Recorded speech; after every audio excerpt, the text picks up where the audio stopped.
and gentlemen, class recording has started. So, yesterday we talked about position time graphs. And our discussion of position time graphs started with this data table. And I realized earlier today that I labeled the columns wrong. So time is in the first column and position is in the second column. And we talked about that just by examining these numbers, we can pretty much figure out how this object that we're measuring is moving, right?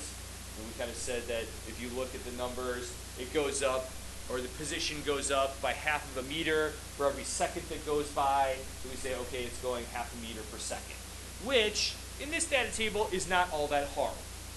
But if we look at some more complex data tables, maybe ones with bigger numbers, maybe ones that don't follow such a simple pattern, looking at a picture is going to be more beneficial maybe than looking at numbers. And so we kind of looked at this graph that plots the time and the position of the different, or that object at different times.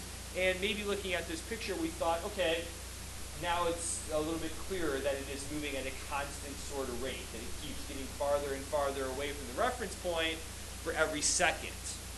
And the last thing that we talked about was throwing this line in here, the trend line or the best fit line, showing the pattern in the data. We could then use that line to predict where it will be at some time in the future, past 6 seconds, assuming the trend continues, of course. But then also, we only measured 6 specific times. There were lots of other times and lots of other positions that we didn't specifically measure. But if we've established the pattern through the measurements we've already made, we can make predictions about where it's going to be at, I don't know, 2.5 seconds or 4.6 seconds or any of the other times that we didn't specifically measure. All right? Good there? All right. So next,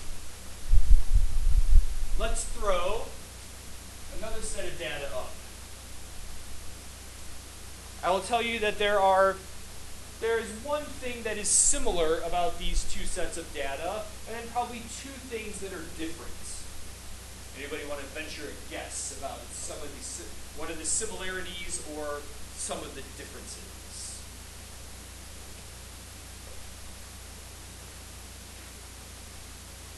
They're both moving at a constant motion. Okay, they're both moving, let's say, at a constant rate, or we would then kind of, what term would we use from this thing? Speed. We can go speed, that's fine. Okay, they're both moving at a constant speed. Simran, what else? They both have a positive velocity. Okay, so those are the things that make it similar, right? What makes them different? They have different speeds. They have different speeds. That's one thing that makes them different. It means they have different velocities. What else? The position that it increased by is larger, which means that it's traveling faster, right, at greater speed. The time doesn't start at 2. What starts? It's not moving. It's velocity. She's using the Sorry. Sorry. Make sure you use the writing one. Sorry. Okay. Yeah, make sure you use the writing one. Start at 2 meters. Right, you start at 2 meters away from the reference point as opposed to at the origin itself. Sorry. Yeah, that's. I don't know if you could tell, but this says time and this says position. So, no, I meant because I was mad before that I forgot to switch them, so I wrote it real fast and sloppy. So we figured that out all by looking at this data table, okay? But if I gave you this picture, would those things be a little easier to pick out? Sure. So again, visualizing those patterns sometimes makes it easier to find, or visualizing the data makes it easier to find patterns to make comparisons between one and the other. Okay? Now, one of the things that we said makes these two things similar, Simran, is what? They both have positive velocity. What can we say about their positive velocities from this picture? They're both traveling in the same direction, okay? What else? They are constant positive velocities, right?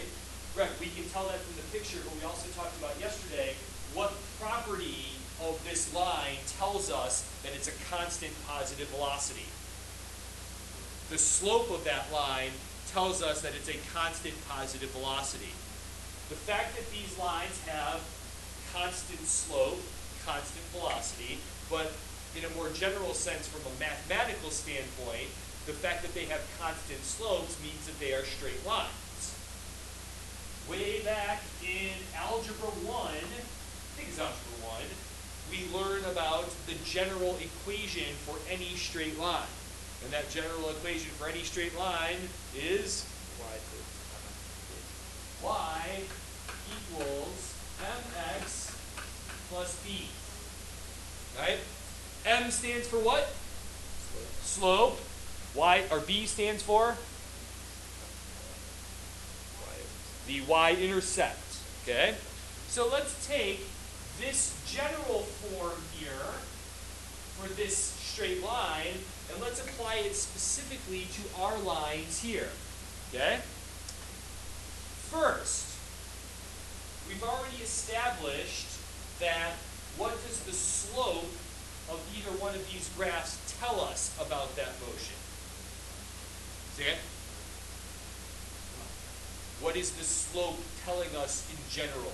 Not necessarily about the slope, but the slope of these graphs tells us the what? The direction, but also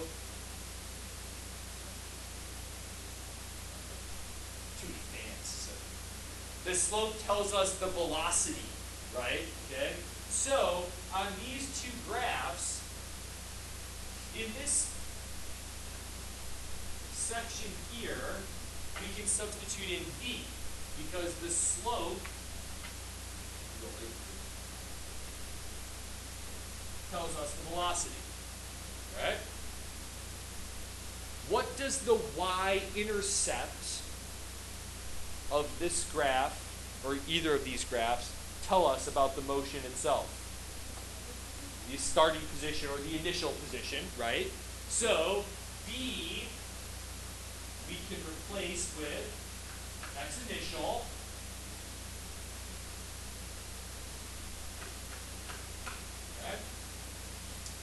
What are we measuring on?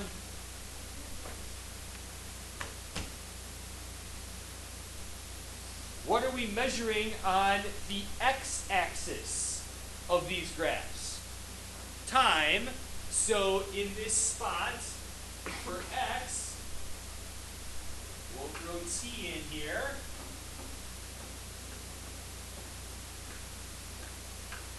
And then, what are we measuring on the y-axis? Position. Specifically, which position? It depends on where we are, but each one of these dots represents a final position after a certain amount of time, right? So y becomes x final.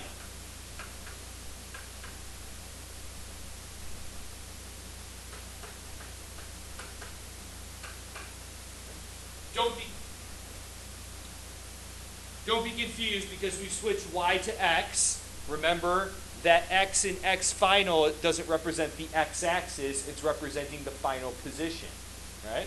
So now we've taken this general equation for a straight line and we've made it fit to our data specifically, which is what we do, right? We're using math to model a motion, but if we're going to talk about motion, we got to talk about position, we got to talk about velocity, we got to talk about time, all of those questions that we want to answer when we're talking about kinematics. Okay? Correct, go ahead. Okay. If the graph keeps going, well, so we talked about that one of the things that the line is useful for is for making predictions about where something would be at some time past 6 seconds, as long as the trend continues.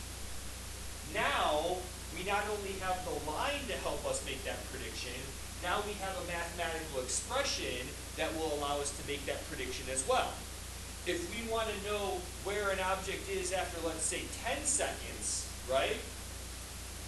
We can just plug 10 in for t, because that's the time. We know that the light blue one's initial position was 0, so plug that in. We know that the light blue one's velocity is 0.5, so then we can just plug all those other things into this expression and solve for what x final would be, right? At whatever time we want. It doesn't necessarily have to be a future time, right? We could plug in 3.427 in for t and find out exactly where it was at 3.427 as opposed to making sort of an educated guess from the graph. The mathematical representation allows us to be maybe a little more accurate than the graph does. Okay. Good there. All right. This equation, or these equations, I guess I should say, are the gist of section 2.4. On your sheet, you can see that 2.4 is called equation of motion. So, it says here, position can be described as a function of time. And it gives you the position time equation of motion. Notice, it has xf, it has xi, it has v times t. In a little different order than we put them together from the graph before, right? All they did was switch this dt term and the xi term, they just flipped them around. It's still the same equation, right? We're still adding those two things together, we just changed the order, okay? But we said those graphs that we were looking at, these graphs here, right? This equation that we developed for this graph, and then subsequently this equation only work for what kind of motion?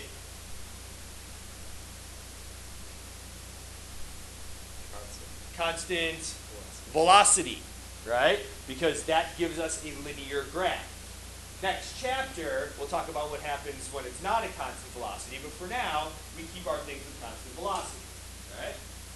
So, knowing what the initial position is, knowing the slope is equal to the velocity, we can then make up an equation for any kind of motion as long as that motion is constant.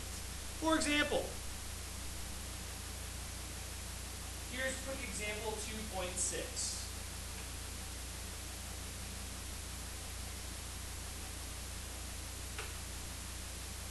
Alright. So there's quick example 2.6, and it says, a skateboarder with an initial position of 1.5 meters moves with a constant velocity of 3 meters per second. A says write the position time equation of motion for the skateboarder. B, what is the position of the skateboarder at t equals 2.5? So first,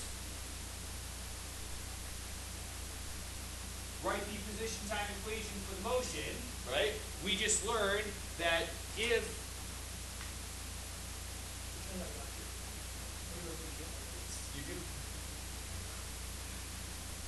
we learned, I opened up the windows a little bit to try and air it out a little. We learned that if our motion has a constant velocity, right, on a graph, that shows up as what kind of a graph? Or sorry, straight line. And therefore, we can use this equation to represent that constant motion. Okay? Now we plug in things that we know. What do we know about this skateboarder? The initial position was 1.5, right? What else do we know? Velocity. Constant velocity is 3.0. We probably should put what on that? Positive. Positive, right? So, xf equals positive 1.5 plus positive 3.0 times t. redundant to put the positives in there, okay? But we need to make a distinction. This is part of the equation. We can't change that. All right? This and this are telling us what? They're telling us direction, right? Those aren't part of the equation. Those are part of our vector quantities that we're describing in this equation, right? You can't change the purple. The ones that are highlighted blue, that's going to depend on the specific situation. Okay? And then, Brett, just like we talked about before, in order to find the position of the skateboarder in 2.5 seconds, what are we going to do? Plug in 2.5 for what? For time, and then solve for x final, right? And when we do that,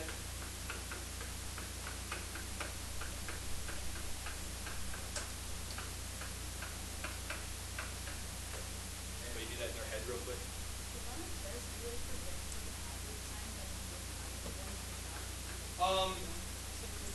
So just for the recording, on the test, if you don't put the positive sign, will I take off? Probably not. On this test, I'm going to probably write it in there just to make sure. I would like you to get in the habit of doing it just so we can make that distinction, you know. But as we go along the year, we'll say, okay, yeah, it's positive, it's negative, whatever, you know. Okay. So Krista, I would say probably not. Although, you know, there's always that possibility that I'm just really bad mood. You know, sorry. It's Mine is 100. So no positive. Luke, what do we end up with? 9. 9. Let's go a little more, right? Positive. Positive 9. How many sig digs in that answer? Oh. 0.0.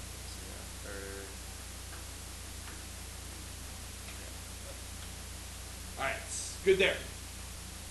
Okay, let's take this and apply it to a new situation, which shows up on the back of your 2.4.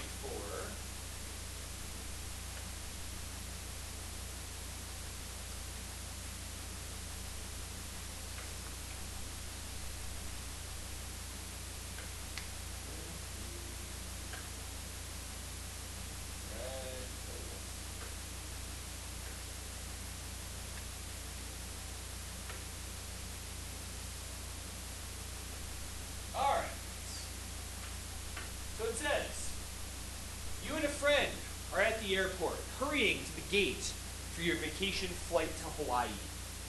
You don't want to miss that one. Your friend is well ahead and seems sure to get to the gate first. Just then you spot a moving walkway going your way. At the moment you step onto the walkway, your friend is 7.8 meters ahead and walking with a speed of 2.30 meters per second. Your speed on the walkway is 4.20 meters per second. Show that you catch up to your friend at t equals 4.10 seconds and determine the location the two of you share at that time. So, before we get into any of that, just to review some of the things that we talked about yesterday, let's focus on this graph, the position time graph of you and your friend as you make your way towards the gate at the airport. Similarities, differences. List them for me. Give me a similarity. Luke, go ahead. Boy, if you want to give me a difference, you can. Positive velocity. Okay, they both have positive velocity. And Luke, that means they both are? If they both have positive velocity, they're both? Anybody else want to? Same direction, right? So they're both traveling in the same direction. What else? Similarity or difference? Go. Right.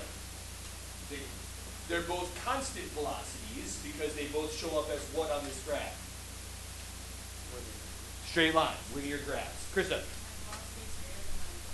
Your velocity is greater than your friend's velocity. You know that because? It's a larger positive number, or on this graph, it's showing up as a larger a steeper slope, right? Okay. What else? Difference between these two motions. Okay, go ahead. Different starting positions, right? Your friend is starting ahead of you, right? You're starting at the origin. Okay. Good. All right. Before we get into solving this problem, first thing we should do is figure out what we actually have to solve. So it says, show that you catch up with your friend at t equals 4.10 seconds. If it says show that you catch up with your friend at that point, really, they want us to solve for what?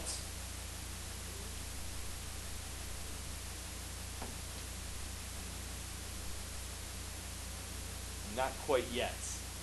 It says show that you catch up to your friend at t equals 1.40 seconds. Or sorry, 4.10 seconds. They want to make you solve for time, even though they've given you the answer. They just want you to verify that that's the answer. So, one of our unknowns here is time. Okay? What else do they want you to solve for in this problem? When? Okay. They want you to, so location is position, right? Which position do they want us to solve for? Initial or final? Final, because they tell us where they start, right? So they want us to solve for final position. Whose final position? Both. But if we end up catching our friend, what has to be true about our final positions? They have to be the same. This point right here, right? That's the spot when you catch your friend. How do you know? You're in the same spot at the same time. That means you caught him. So, if we go with red for you, because it's red on the graph, we're looking for this, or we're looking for this with the understanding that these two should be the same. Okay? Got it? Okay. We figured out what we're looking for. Where do we go next?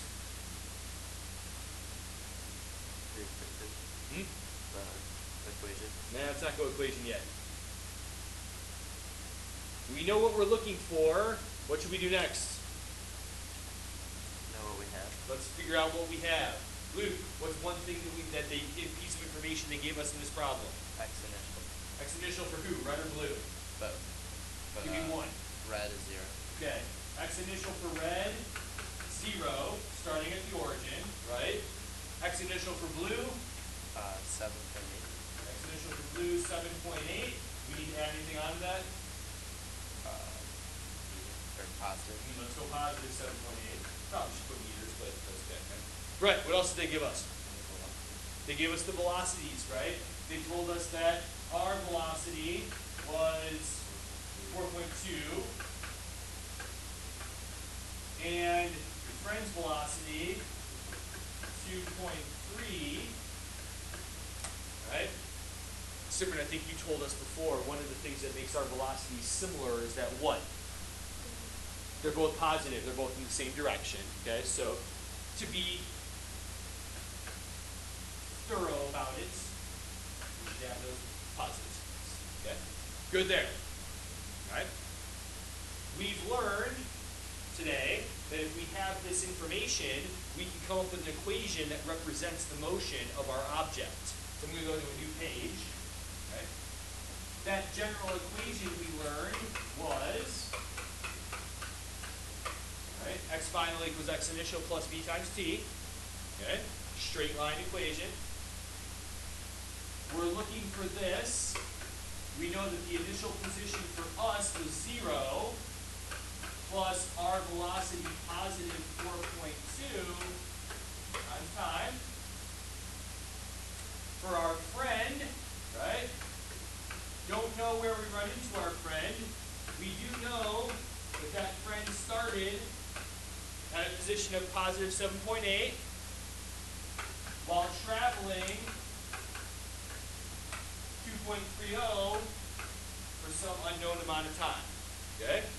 Luke, question or observation? Observation. Observation. Luke has made an observation. Luke, have you figured out that we've run into trouble? Yeah. Okay. We have two variables. We have two variables, x final and t. But luckily, you learned back in Algebra 2, right, that if you have two variables, there is a way to solve for both of them.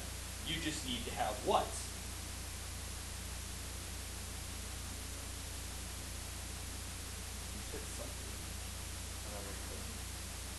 If you have two variables, as long as you have two equations, you can solve for both of them, right? Both of these equations equal xf. But earlier in the problem, what did we say had to be true about xf? They have to be the same for both of them. So, this and this have to be the same. So, by the transitive property, I think it's the transitive property, I don't know, whatever. If A equals B and B equals C, guess what? A equals C. So, we can go 0 plus 4.20t equals 7.8 plus 2.30t. Right? Color. So, Krista, like in this case, when I'm doing work like this up on the board, I'll go ahead and simplify with the positive signs and stuff like that, just so it doesn't get real, messy in the middle and stuff like that. And now, we only have one equation, and how many unknowns? One, which we should be able to handle. Right? And when we solve this equation, they told us in the problem, what should we get to be the answer? 4.10. Guess what? I'll save you the suspense. It actually comes out to be 4.10. I don't know. Actually, I lied. It comes out to be 4.105, which, if you round to 3 significant digits, would be 4.11. So, do with that what you will. Your whole book is a lie. All right. But we said there were two unknowns in this equation, right? What else are we going to need? What else should we need to find out? X final. Doesn't matter which equation we use to find x final. It doesn't, because they should be the same. I might recommend the red equation because there's a 0 in it. So that makes your life a little easier. So we go x final equals 0 plus 4.20 times 4.10. Anybody got the calculator out? It's 17.22. 17 point what? 22, so it's 17.2.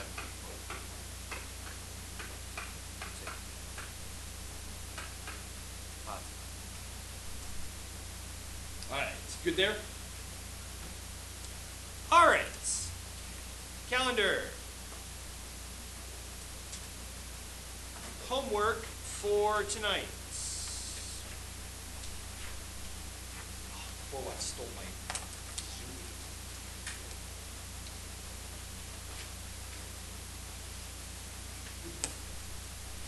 Maybe if I had an Apple whiteboard.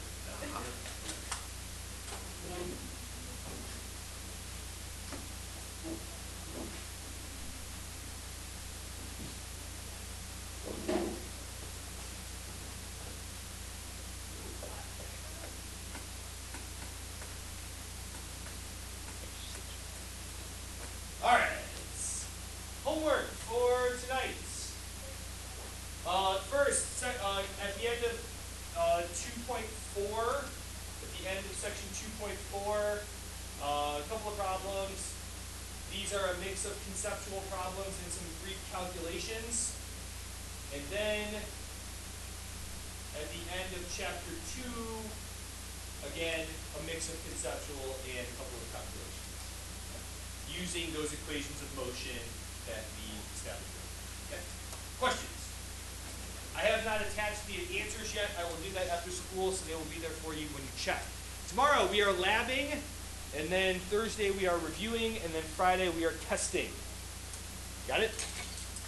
Have a good evening, everybody. We'll see you guys tomorrow.